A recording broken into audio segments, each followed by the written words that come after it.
ஆறுகள் ஒரு டனல் இருக்கின்றது. இந்த டனல் அதாவது நண்பர்களே, வாழுங்கள் அப்படின்னு தான் சொல்றேன், சந்தோஷமா வாழுங்கள் அப்படின்னு தான் சொல்றேன். மனிதர்கள் ஓடிக்கொண்டே எப்ப பார்த்தாலும் ஜாகிங் பண்ணிட்டே இருக்காங்க. அதாவது ஹெல்த் கான்சியஸ்னஸ் அப்படிங்கிறது உயர்வா இருக்குது.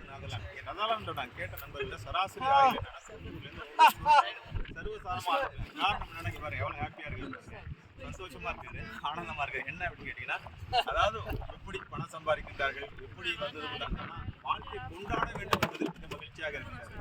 நண்பர்களே, நம்ம தத்ரா கிளாஸ் கத்துக்கு வந்தோம்னு நான் உங்கள்கிட்ட என்ன சொல்றேன், நண்பர்களே ஆனந்தமா இருங்க, சந்தோஷமா இருங்க. என்னுடைய இளைஞர்களே ஆனந்தமானவர்களே, எல்லாரும் எல்லாரும் கொண்டாடிட்டு இருக்காங்க.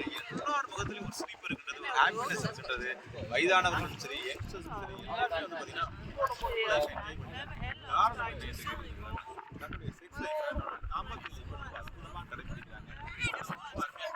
தாரக மந்திரம் தலையை குளிர்ச்சியாக வைத்துக் பாதத்தை கிட்டாக வைத்து 4 வாரங்களும் அற்புதமாக ஈடுபடுங்கள் என்பதை இதே தாரக மந்திரமாக இன்பம் நிறைந்த ஒரு வாழ்வியல், அற்புதம் நிறைந்த வாழ்வியல். நம்ம கேப் அதனால நான் என்னுடைய வாய்ஸ் அவருடைய வாய்ஸ் அழகா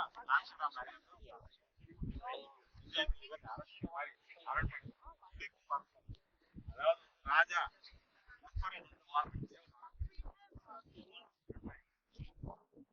எல்லாமே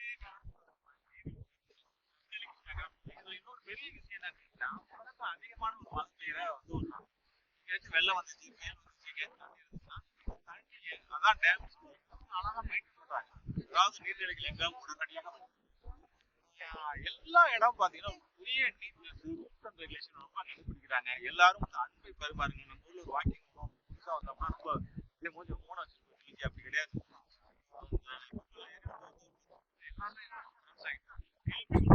ரொம்ப அதிகமா இருக்கு. ஒருத்தர் வந்து ரொம்ப உதவி செஞ்சுக்கிறாங்க, ஒருத்தருக்கு ஒருத்தர் வந்து பாத்தீங்கன்னா ரொம்ப வந்து ஒரு அன்பை பரிமாறிக்கிறாங்க. ஒரு ஒரு இயல்பான ஒரு வாழ்க்கை, எந்த ஸ்ட்ரெஸ்ஸும் இல்லை, ஸ்ட்ரெஸ் ஃப்ரீ வாழ்க்கை. ஆரோக்கியத்தில் ரொம்ப முக்கியத்துவம் கொடுத்தாங்க. தான் சந்தோஷமா இருக்கணும், தான் மகிழ்ச்சியா இருக்கணும், தன்னோட இன்னர் இன்ஜினியரிங் அனுபவிக்கணும், தன்னுடைய ஹாப்பினஸ் அனுபவிக்கணும், தான் ரொம்ப பேரின்பமா இருக்கணும் அப்படிங்கிறதுல ரொம்ப குறியா இருக்காங்க நண்பர்களே. ஆகவே இந்த வீடியோ கொஞ்சம் நீண்டு தான் போயிட்டு இருக்கு. ஏன்னா அந்த நகரத்தோட அழகை இந்த போட்லேருந்து உங்களுக்கு காமிக்கணுங்கிறதுக்காக தொடர்ந்து பேசிட்டு இருக்கோம் நண்பர்களே. என்ஜாய் பண்ணுங்க, அனுபவிங்க. உங்க வாழ்க்கையில இருத்தலில் இருங்கள், வாழ்தலை முழுமையாக வாழுங்கள். டோட்டாலிட்டியாக வாழணும் அப்படின்னு ஓசோ சொல்லியிருக்கிறார். இந்த டோட்டாலிட்டி என்பது இந்த இயற்கையை ரசிச்சு, இந்த பேரின்பத்தை ரசிச்சு, பேரடைஸ், இந்த நெதர்லாண்ட்ஸ் பேரடைஸ் சொர்க்கம் என்று சொல்லலாம். அப்படி வந்து ஒரு சந்தோஷம், மகிழ்ச்சி, எங்க பார்த்தாலும் சந்தோஷத்தில் மகிழ்ச்சியோடு இருக்கிறாரு. ஆரோக்கியத்தை கான்சன்ட்ரேஷன் பண்றாங்க. எல்லாரும் சராசரி வாழ்றாங்கன்னு நான் ஏற்கனவே சொல்லிட்டேன். அதே நண்பர்களே, இந்த நகரத்திலிருந்து சந்தித்ததில் ரொம்ப மகிழ்ச்சி நண்பர்களே. தாந்திரிக் வாழ்வில் வாருங்கள், பரவசத்தை வாழுங்கள், சொர்க்கத்தில் வாழும் கலையை கற்றுக்கொள்ளுங்கள், சூப்பர் கான்சியஸ் லெவலில் நோக்கி செல்லுங்கள். இந்த உலகம் முழுவதும் இருக்கக்கூடிய அற்புதங்களை ரசிங்கள். ஓஷோ சொல்லுங்கள், தொடர்ந்து பயணம் செய்யுங்கள். உள்வாழ்வில் நிறைய மனிதர்கள், நிறைய கலாச்சாரம், நிறைய வாழ்வியல் முறையை உங்கள் வாழ்க்கையில் அற்புதம் நடக்கும், ஆனந்தம் நடக்கும். அற்புதமான தருணத்தில் சந்தித்தது ரொம்ப மகிழ்ச்சி. வாழ்த்துக்கள், வாழ்க்கை வாழ்க்கை.